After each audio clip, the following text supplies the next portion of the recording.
వకులామాల అంటూ భక్తులు నిన్ను కూడా తలచెదరు.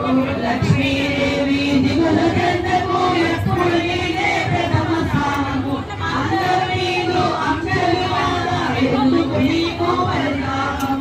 స్వామి హృదయమో పీఠము చేసి స్థానము ఇచ్చెను భార్యలకు. లక్ష్మీదేవి పద్మావతిని చెరి ఒకవైపు కూర్చోబెట్టే వకులామాత లక్ష్మీదేవి అంశలు పంపి అలివేలు మంగళ వెలుసెలుగా.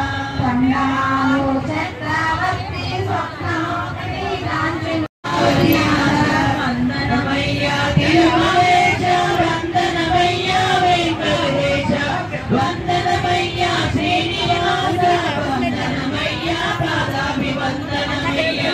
లోకమంతా శాంతి వస్తు లోకమంతా శుభమస్తు లోకమంతా కళ్యాణ వస్తు లోక సమస్త సుఖినో భవంతు.